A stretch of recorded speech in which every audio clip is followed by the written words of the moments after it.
I grew up in York, Pennsylvania, in a two-story house with a backyard swing set that looked perfect from the street. If you didn't know better, you'd think we were the picture of a happy family, the kind you'd see in a greeting card. But behind the scenes, it wasn't like that. My parents, Ron and Beverly, were polite and nice. If you were Connor, I was the oldest. But from the second he came along, that was it. He was the one who got the spotlight. I worked my ass off. I brought home awards, straight A's, wrestling trophies, stuff that should have made them proud. But they barely blinked. Then there was Connor. He got a B plus, and Mom would bake him a cake. Dad would say, "Connor needs us more, buddy. You're tougher." Tougher. Like that was my job, to be tougher, to handle things without complaining. I got it. I wasn't the one who needed to be coddled, but it wore on me. When I was 16, I got diagnosed with a chronic autoimmune disease. It was the kind of thing that made you feel like your body was betraying you, but I didn't get to make a scene about it. I had to take pills every day. There were ER visits, but even then it was clear I wasn't allowed to need help. I remember the first time I had to drive myself to a doctor's appointment. I could barely stand, but no one thought to drive me. Dad just said, "You're fine, you can handle it." The thing was, I could handle it. But at some point, I started wondering why I had to handle it alone. Why did it always feel like I was supposed to be strong for everyone else? Connor never had to do any of that. If he scraped his knee, the whole house was in chaos. Me? I just learned to push through, even when it felt like my body was falling apart. No one even noticed. It was like I was invisible, a shadow. Connor was the one with the problems, and everyone rushed to fix them. I was the one who was supposed to hold everything together, without needing anything in return. And yet, there I was, watching them give him everything, from the moment he was born. It didn't make sense, and it definitely didn't feel fair, but it became normal. After a while, I just accepted it. What else could I do? Keep trying harder? Keep being invisible, but doing everything they asked of me? I guess that's how it went. I don't think my parents even saw how deep the divide was. They didn't understand the weight I carried. It wasn't just about the stuff I did. It was about never being enough for them to notice. Never being worth the time or effort unless I was perfect. And when I wasn't, I was on my own. Somewhere along the way, I stopped asking for things. I stopped expecting anything to change. I just kept pushing forward. What else could I do? But deep down, I knew something was wrong. The resentment was building. It just took years for it to surface. I married Lily when I was 24. She was warm, sweet, everything I thought I needed. For a while, she made me feel seen, like I wasn't just a background character in my own life. We had a rhythm. It wasn't perfect, but it was ours. And for a while, I thought that was enough. But my in-laws, they weren't exactly fans. Her dad, Cal, liked to call me Mr. Independent, like it was a damn insult. I got it though. I wasn't the kind of guy who needed to lean on anyone, especially not him. I wasn't asking for anything from them, but that didn't stop them from making it clear that they didn't think I was good enough for their daughter. Then, of course, came Connor. He moved into our basement when he needed time to figure stuff out. I agreed, thinking it'd be short term. A few weeks, maybe a couple of months, nothing serious. Hell, I figured he'd find his own place soon enough, get a job, take responsibility. But 2 years went by, and nothing changed. He never paid rent, job hopped like he was testing out different identities. And the worst part? He kept bringing home strays, people, dogs, you name it. One weekend, it was a guy who had a falling out with his girlfriend and just needed a place to crash. The next, it was a pit bull that supposedly needed a home. But the final straw, the day Lily came home with that damn dog, a Samoyed, white, fluffy, and as big as a rug. It looked like something straight out of a dog food commercial, just a big happy ball of fur. I reminded her about my severe allergies, but she waved me off. "Connor needs it for emotional support," she said. That was it. I didn't even have to ask who paid for it. Her parents. Of course they did. They covered the cost of the dog bed, the training, even remodeled our sunroom for the damn thing. I stood there, watching them set up an entire room for the dog, and it hit me all at once. I didn't have a wife. I had a roommate who had no problem letting her parents control everything in our home. It wasn't even about the dog, not really. It was everything that had led up to it. It was realizing that the only time I was ever given attention was when something was wrong with Connor, when he was the one in crisis. And the worst part? I was letting it happen. I was letting them make me feel like I wasn't worth prioritizing. I didn't matter to them. Not really, they just kept reinforcing the idea that Connor needed everything, and I just had to figure it out. It wasn't just the dog either. It was the way Lily had become more of a roommate than a partner. She stopped seeing me, stopped caring about the little things. She'd tell me she was so tired from work, but then Connor would show up with some new problem, and suddenly her energy was back. She was all in for him, but when it came to me, I was just the guy paying the bills, the guy who didn't need anything. So, I kept quiet. I kept pushing through, thinking maybe it was just a phase. But deep down, I knew. I was being erased, and I hated myself for letting it happen. Lily invited me to dinner at her parents' one night, and I tried to believe it was a sign things might finally change. Her mom called, all bright and cheerful. "We miss you, Darren. Cal's picking up your favorite wings." I wanted to believe they'd finally made room for me in their world. I wanted to feel like I was more than just the guy who silently watched everything happen around him. I went, got a haircut, bought a decent bottle of whiskey to bring over. I told myself maybe this time it would be different. Maybe they'd actually notice me, for once, instead of just pushing me to the side. But when I walked in, that damn dog was right there, the Samoyed. It was stretched out on the couch, tongue hanging out, shedding everywhere. And there it was again, the realization that I was just supposed to accept it. That dog was part of the family now. Within 10 minutes, I could feel it, the tightness in my chest, the itching. My throat started to close up a little, my eyes swelling. I knew what was coming. "I gotta leave," I said, trying to stay calm. Lily looked at me, rolled her eyes. "You're fine. Just take a Claritin." Cal chimed in. "You'll be fine, Darren. You're always fine." It felt like they were telling me my problems didn't matter, like they were just an inconvenience, a thing I should handle quietly, without making a scene. I sat down anyway, even though I could feel my skin crawling. I tried to eat, tried to play along. But nothing tasted right. The wings were dry, the whiskey bitter. I couldn't focus on anything. The whole dinner felt like it was happening in slow motion, like I wasn't really there. I was lightheaded by the time dessert came. I didn't stay for it. I stood up, said my goodbyes, and stumbled toward my truck. By the time I got to the parking lot, I was drenched in sweat. I could barely catch my breath. My skin felt like it was on fire. I drove myself home, my hands shaking on the wheel, my face swollen, the truck swerving just a little more than it should. When I got inside, I passed out on the couch, the room spinning around me. I woke up in the middle of the night, gasping for air, drenched in sweat. I couldn't breathe. It felt like everything inside of me was shutting down.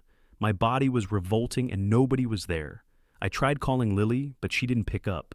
I called her parents, hoping someone would care enough to check on me, but no one answered. I lay there, struggling for air, wondering when it had all gotten so messed up. I couldn't remember the last time anyone had really checked in on me, made sure I was okay. 3 days later, I could barely walk. My heart was racing, my body burning like it was on fire. But I went to work anyway. I had a sales pitch to give, one I'd been preparing for weeks. It wasn't even a question. If I didn't show up, if I didn't deliver, I'd just prove them all right, that I was just the guy who dealt with things quietly, no matter what. But the room felt off. The lights were too bright. My hands were shaking. My vision blurred, and I kept stumbling over my words. I was on autopilot. Ben, my coworker, noticed me swaying like I was about to pass out. He pulled me aside after the pitch.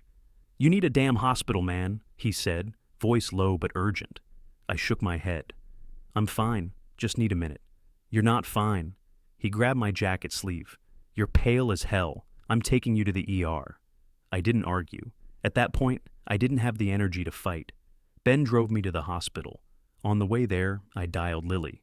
No answer. I texted her family. Nothing. Then I tried Connor. He texted back within minutes. "Busy. What hospital?"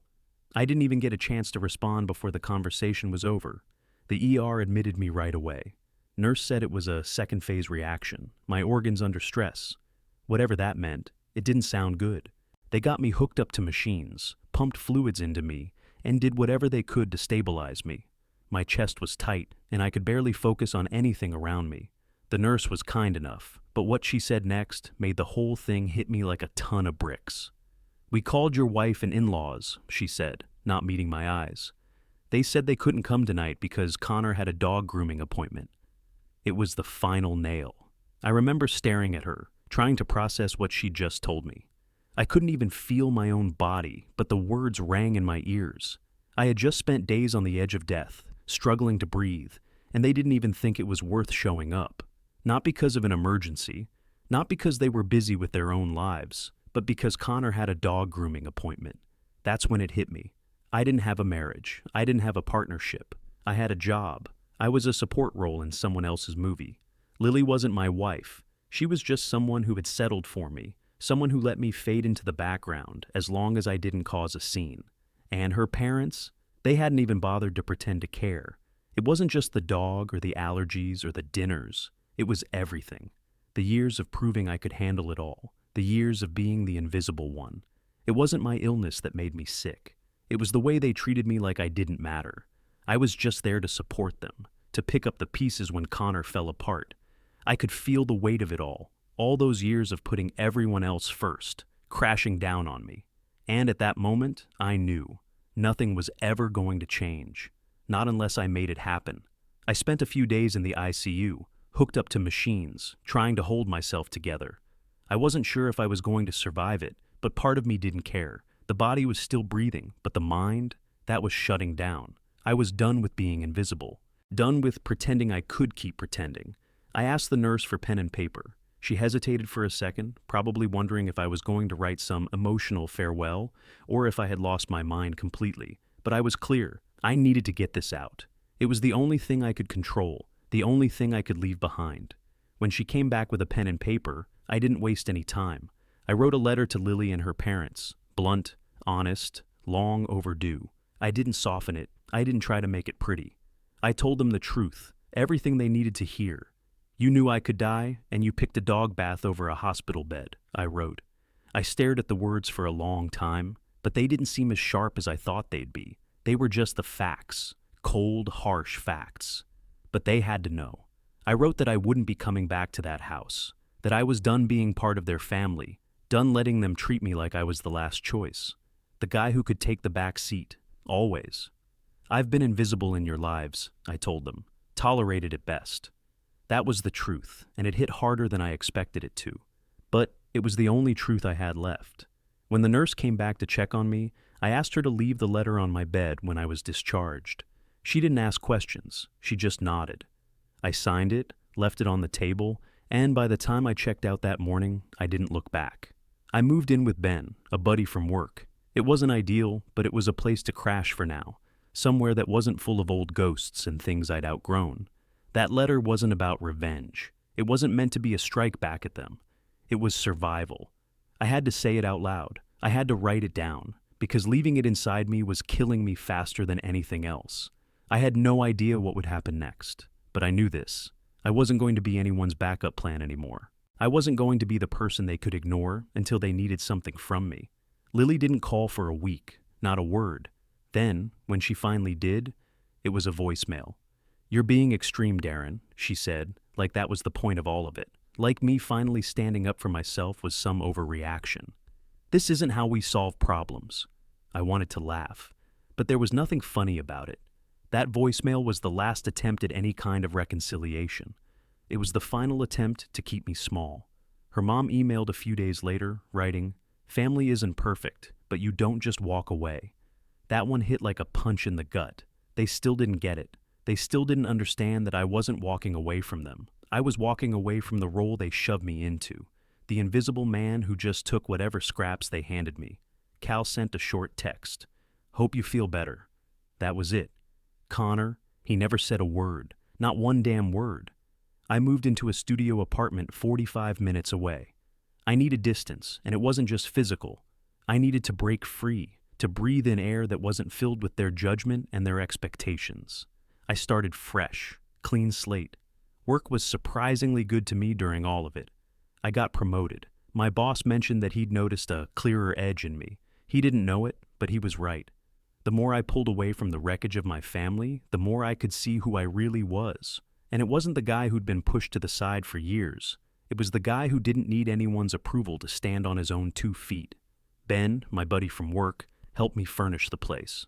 It wasn't much, but it was mine. The guys at work, they showed up for me. Not in a way that was overbearing or pitiful, but in a real way. They checked in. They treated me like I mattered.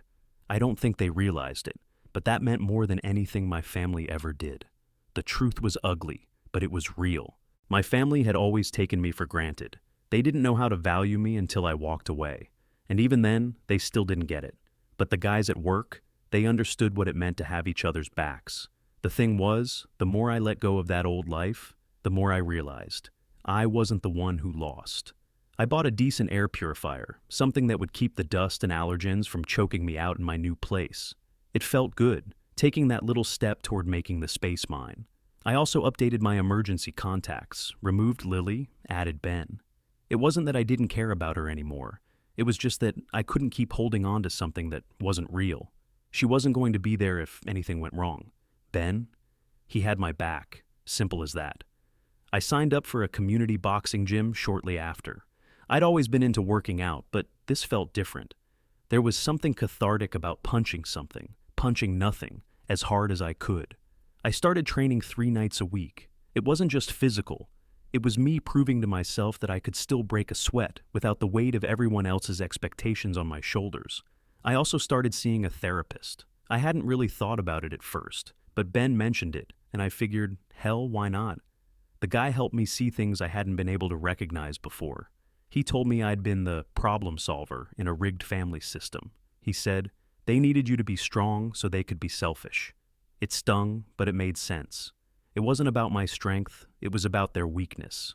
I'd always been the one to take the hits, to handle whatever came up, and they never had to grow. They never had to take responsibility for anything, because I was there to pick up the pieces. I started living like I mattered. It wasn't dramatic, it wasn't an overnight change, but I started slow. Slow mornings, cooking for myself, taking time to rest. For the first time in a long time, I wasn't rushing through my days to meet everyone else's needs. I was learning to put myself first, even if that felt selfish. Lily texted a few times. The first one said, "Connor's a mess without you." I didn't reply. The second was something like, "I don't know what to do anymore. Can we talk?" Still, I didn't respond. I didn't need to hear about Connor's mess. I didn't need to fix it. I didn't need to fix anything for anyone anymore. Once I stopped chasing approval, it was like a fog lifted. I realized how much energy I'd wasted trying to earn love from people who never offered it freely. It had always been conditional. You're strong, you're fine. You don't need anything. They only wanted me when they needed something. I didn't need that anymore, and I didn't need to be sorry for walking away from it. 2 months after I moved into the apartment, Lily showed up uninvited. I wasn't expecting it. I hadn't heard from her in weeks, and honestly, I didn't care whether I did. But there she was, standing in the doorway, looking tired and confused. "Can I come in?" she asked, voice barely above a whisper. I stepped aside. There was no point in shutting her out. She looked different, like she'd been carrying a weight around, and it was finally showing. She didn't waste time. "I didn't know it was that bad," she said, her voice trembling. I didn't know what she wanted me to say to that. I didn't have the energy to play the game anymore. "You didn't ask," I said, flat. It was true. She hadn't asked, not when it mattered, and it had never been her job to guess. She started crying. I stood there, watching her. Part of me wanted to feel sorry for her, but that part was small.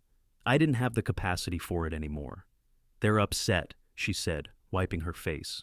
"My parents, they don't understand why you walked away. And Connor, he's not the same. She trailed off, unable to finish the sentence.